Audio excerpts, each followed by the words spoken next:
Hello lovely viewers, welcome to show blog. मैं नीलम आपका स्वागत करती हूँ मेरे चैनल पर।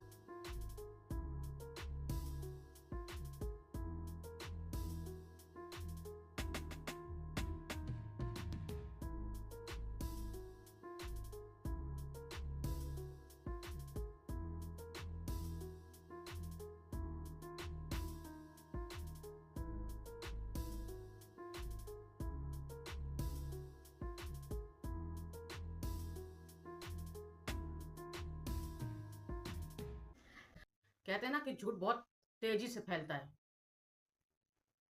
और सच को कोई पूछता नहीं। मेरी सगी बहनें हैं दो, और मेरे सगे भाई हैं, बिल्कुल सगे भाई दो।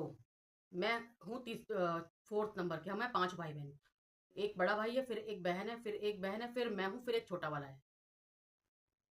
और मैं किसी से बात नहीं करती। और दिक्कत क्या है, दुनिया की दिक्कत ये होती है कि जब पूरे परिवार वाले एक तरफ होते हैं और एक बच्चा एक तरफ होता है तो गलत वो होता है जो अलग है, और जो झुंड में होते हैं वो सब सही होते हैं। तो मेरी बहन की जो जो मेरी बहन है, मुझसे मुझसे बड़ी है वो, मैं सबसे छोटी हूँ, तो उसकी जो शादी थी ना, उसकी शादी हुई मेरे ख्याल से 2021 में। उसकी शादी हुई 2021 में, और मुझे तो पता ही नहीं। खैर, तो उसका कुछ रोका वोका इन्होंने किया। तो उसने 3-4 दिन के बाद, या पता नहीं कब, उसने मुझे एक व्हाट्सअप मैसेज भेजा फोटो के साथ।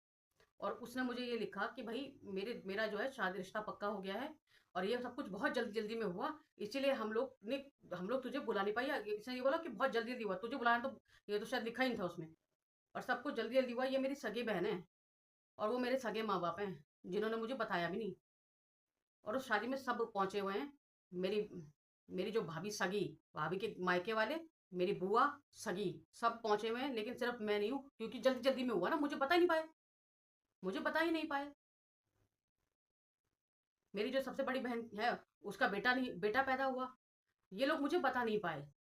मुझे दूसरे रिश्तेदारों से पता चल रहा है। मुझे दूसरे रिश्तेदारों से पता चल रहा है, जब वो मुझे मुबारकबाद दे रही है। तो मैंने बोला, भाई क्यों दे रही हो मुझे मुबारकबाद? कह रही कि तुम मौसी बन गई हो। मैंने कहा, भाई मैं मौसी बन गई क्या मतलब? कह रही कि दीदी का बेटा हुआ है। कह रही तुमको नहीं बताया? मैंने कहा, नहीं भाई, मुझे तो नहीं बताया। और मुझे तब की बात है जब मेरी उनसे कोई लड़ाई झगड़ा कुछ नहीं हुआ था, जब वो मुझसे कन्नी काटना शुरू कर रहे थे। जब उनको लगा कि अब ये तो गरीब हो गई, अब ये हमारे पैसे खाएगी, ये तो घड़ी घड़ी पैसे मांगेगी हमसे। इनको पहले ही सपने में पता चल गया कि मैं इसके आगे हाथ फैलाऊंगी। जो जिसने अपना हक छोड़ दिया, जिसने अपना स्त्री धन छोड़ दिया, जो माँ बाप का हक बनता था कि मुझे देते, जब मैंने उसको लात मार दी, तो मैं तुमसे पैसा क्यों मांगूंगी? पागल समझ रखा है क्या मुझे तुम लोगों ने?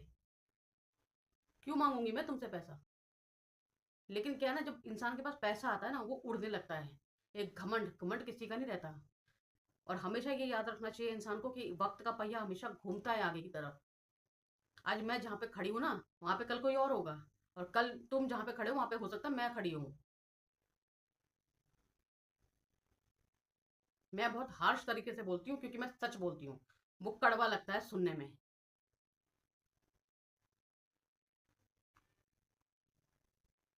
ना तो इन्होंने मुझे टीके का बताया, ना इन्होंने मुझे शादी का बताया। मेरे माँ बाप ने तो बात ही करना मुझसे जरूरी नहीं समझा। मैं मर रही हूँ, जी रही हूँ, उनको कोई मतलब नहीं। उन्हें ये पता है कि मैं बीमार हूँ, लेकिन उनको कोई मतलब नहीं है। फिर नौटंकी करेंगे ये लोग मेरे सामने एक दिन आके, अगर मैंने कुछ अचीव कर लिया जिंदगी में, या नहीं भी किया ना कभी, और जब इनके प्राण अटके होंगे, तब ये मेरे सामने एक्टिंग करेंगे आके। इसीलिए मैंने हमेशा ये कहा है, और इसीलिए मैंने अपने कल के वीडियो में भी कहा था कि मेरे को उनके बच्चों से कोई मतलब नहीं है। मेरे को अपने भाई बहनों से कोई मतलब नहीं है, क्योंकि भाई बहन किसी के सगे नहीं होते। मेरे को अपने माँ बाप से शिकायत थी। उन्होंने पैदा किया था मुझे इस धरती पे। मेरा मेरा भी कुछ अधिकार बनता था, लेकिन उन्होंने जो मेरे साथ किया वो ठीक नहीं किया। इसीलिए मैं बोलती हूँ कि मैं मरते दम तक उनको कभी माफ नहीं करूंगी।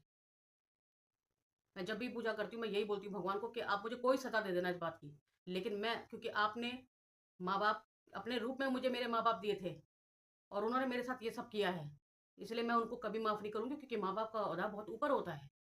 क्योंकि मैं भी कभी माँ बनूंगी भाई। आज मैं जब सोचती हूँ, मैं सोच कल्पना भी नहीं कर सकती कि मैं अपने बच्चे के साथ ऐसा करूंगी, या वैसा करूंगी जैसे मेरे ससुराल वाले मेरे हस्बैंड के साथ कर रहे हैं, सिर्फ इसलिए कि वो एक लड़का है और सीधा है, कुछ बोलता नहीं है। तो तुम कुछ भी करोगे उसके साथ में, उसकी इज्जत को कहीं भी चौराहे पे लटका दोगे? ऐसे होता है क्या यार? आज वीडियो बहुत लंबा हो गया है, इसलिए मैं इसको यहीं एंड करती हूँ। मैं फिर बताऊंगी आपको इसकी कहानी पूरी डिटेल में। अगर वीडियो पसंद आए तो प्लीज़ सब्सक्राइब जरूर कर दीजिएगा। और बेल आइकन को क्लिक कर देना और वीडियो को लाइक कर देना और कमेंट कर देना यार।